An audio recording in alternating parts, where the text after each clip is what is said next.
নমস্কার, শুভ সন্ধ্যা। নৃত্যবিতানের পক্ষ থেকে সমবেত সকল দর্শকবৃন্দকে উপস্থিতির জন্য অসংখ্য ধন্যবাদ জানিয়ে শুরু করছি আমাদের অনুষ্ঠান। প্রত্যেকবারের মতো পারমিতা। আজ নৃত্যবিতানের বার্ষিক নৃত্যানুষ্ঠান। আপনারা সকলে জানেন, নৃত্যবিতানের কর্ণধার শ্রীমতী কৃষ্ণা মৈত্রের অক্লান্ত পরিশ্রম ও শৈল্পিক অনুপ্রেরণায় এই নৃত্য চর্চা প্রতিষ্ঠানটি গড়ে উঠেছে। মূলত এটি শাস্ত্রীয় নৃত্যের প্রতিষ্ঠান, তবে শাস্ত্রীয় নৃত্যের সঙ্গে এখানে রাবীন্দ্রিক, লোকনৃত্য, সৃজনশীল নৃত্য ও যুগোপযোগী সমস্ত নৃত্যই শেখানো হয়। আজ এই নৃত্যানুষ্ঠানের মধ্যে আপনারা সেই সব নৃত্যশৈলীর মাধুর্যকে উপলব্ধি করবেন। আর আজকের এই সুন্দর এমন একটি বার্ষিক অনুষ্ঠানকে সাফল্যমণ্ডিত করে তোলার জন্য নৃত্যবিতানের সকল ছাত্রীদের সর্বত সাহায্য না বললেই নয়। তার মধ্যে শ্রীমতী কৃষ্ণা মৈত্রকে সর্বতভাবে সাহায্য করেছেন তাঁরই শিক্ষায় শিক্ষিত ছাত্রী রিয়া দাস। আমরা আশা করব প্রতিটি শিষ্যই যেন তার গুরুকে সাহায্যের হাত বাড়িয়ে দিতে পারেন, সেইভাবে নিজেদের তৈরি করেন। আর এই প্রসঙ্গে যে গুরুর কথা আজকে আমাদের এই নৃত্যবিতানের সঙ্গে শ্রীমতী কৃষ্ণা মৈত্রের সঙ্গে ওতপ্রোতভাবে জড়িয়ে আছেন, তিনি হলেন শ্রীমতী শিখা বোস, যিনি নৃত্যবিতান কর্ণধারের গুরু এবং আমাদের ছাত্রীদের বড় আন্টি।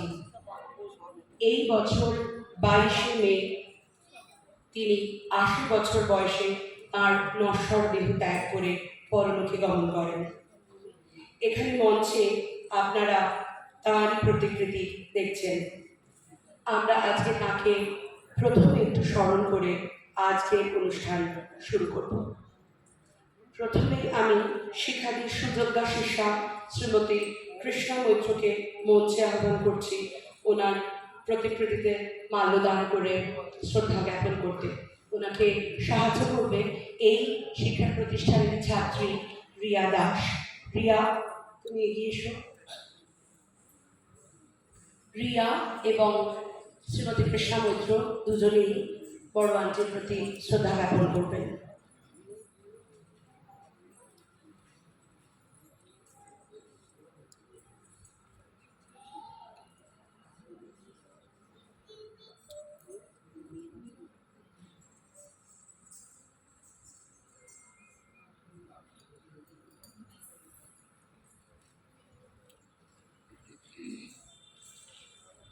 শিখাদির সম্পর্কে দু একখানা কথা না বললে তাঁর পরিচয় অধরা থেকে যায়।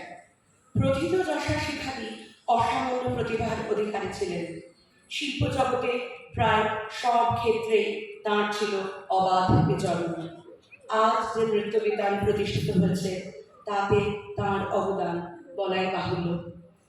আজ ওর অনুপস্থিতিতে আমরা শোকস্তব্ধ হয়েও তাঁরই পথে নৃত্যানুষ্ঠান নিবেদন করব। আশা রাখি ওর আত্মা আমাদের এই অর্ঘ্য গ্রহণ করবেন। পরিশেষে ওর বিদেহী আত্মার শান্তি কামনা করি এবং ওকে স্মরণ করে 1 মিনিট নীরবতা আমরা পালন করব।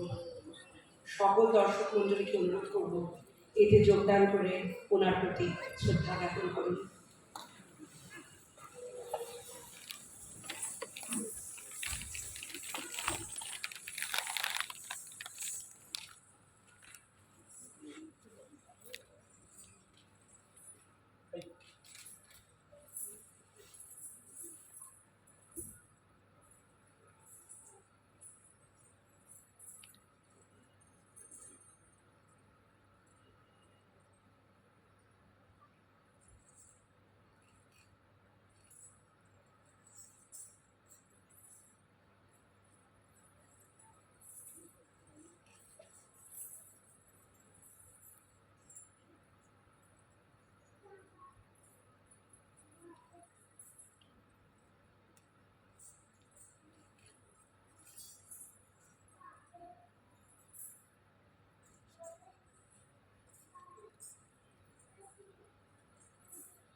ধন্যবাদ।